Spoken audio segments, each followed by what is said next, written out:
আমি দায়িত্ব নেবার পর সবকিছু এক রাতে বা এক মাসে বদলে যাবে তা না।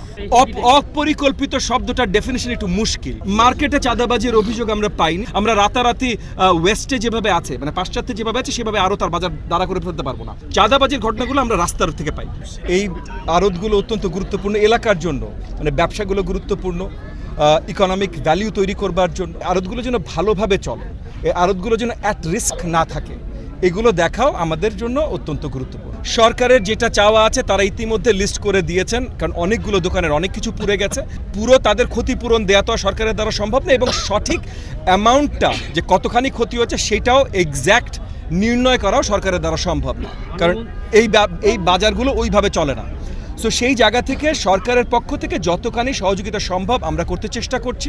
সরকারের পক্ষ থেকে সকল সহযোগিতা আসছে, কিন্তু মোর ইম্পর্ট্যান্ট এই সহযোগিতাগুলো ক্ষণস্থায়ী, সাময়িক। লং টার্ম যেন এই আড়ত এবং এই প্রত্যেকটা ব্যবসা ভালোভাবে চলতে পারে, এলাকাবাসীও যেন সঠিকভাবে সার্ভিস পায়, ব্যবসায়ীরাও যেন সঠিকভাবে ব্যবসা করতে পারে, লাভজনক ব্যবসা করতে পারে, সেই ব্যবস্থাগুলো আমরা তৈরি করতে চাই। আমরা বেশ কতগুলো পদক্ষেপ নিচ্ছি। আমরা এখানে আমাদের ফায়ার সার্ভিসের ইউনিট বাড়ানোর ব্যবস্থা করছি। প্রত্যেকটা গুরুত্বপূর্ণ জায়গায় ঘনবসতি, আড়ত, বাজার, মার্কেট, এইগুলোর পাশে যেন আপনার পানির অ্যাভেলেবিলিটি থাকে, মানে ট্যাঙ্ক বা কিছুর অ্যাভেলেবিলিটি থাকে। যেমন মনে করেন আজকে এই ভারত নিয়ে আলোচনা হচ্ছিল যে পাশে ক্যানাল আছে, ক্যানাল থেকে পাম্প দিয়ে একটা পাইপের ব্যবস্থা করা, সেটা আমি ইতিমধ্যে এখানে বলে গেছি। আর 3 দিন পর আমি এসে এখানকার মালিক সমিতির সাথে ম্যানেজার সবাইকে নিয়ে তাদের সাথে বসবো, তখন ফায়ার সার্ভিস থাকবে। সো ফায়ার সার্ভিসকে আমি ইতিমধ্যে ইনস্ট্রাক্ট করেছি যে তারা কি কি জিনিসগুলো চায় দেখতে এখানে, যেন আগামী দিনগুলোতে এটা প্রোটেক্টেড থাকে, সেই তালিকা আজকের মধ্যে তাদেরকে দিয়ে দিতে। এবং 3 দিন পর আমি এসে যখন বসবো তখন কতগুলো করা যাবে, কতগুলো করা হয়েছে এবং কত দিনের মধ্যে করা হবে, এগুলো সব কিছু তখন নির্ণীত হবে।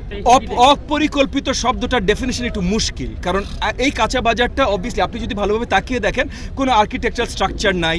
সো খুব লম্বা পরিকল্পনা করে, সুদূর চিন্তা করে এবং ইনভেস্টমেন্ট করে এটা দাঁড়া করা হয় নাই। কিন্তু ঢাকা শহর বা আমাদের দেশে যদি আপনি চারিদিকে দেখেন, বেশিরভাগ বাজার বা আড়তগুলো এইভাবেই হয়েছে।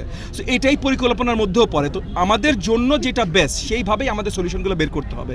আমরা রাতারাতি ওয়েস্টে যেভাবে আছে, মানে পাশ্চাত্যে যেভাবে আছে সেভাবে আরও তার বাজার দাঁড়া করে ফেলতে পারবো না, কিন্তু আমাদের এখানে বেস্ট কি করা যায় সেগুলোর ব্যবস্থা আমরা করতে চেষ্টা করি। আমি দায়িত্ব নেবার পর সব কিছু এক রাতে বা এক মাসে বদলে যাবে তা না, তবে এই অরাজকতাগুলো, অন্যায়গুলো, ছিনতাই, রাহাজানি, মাদক ব্যবসা, এগুলো কমানোর সকল ব্যবস্থা আমরা নিচ্ছি।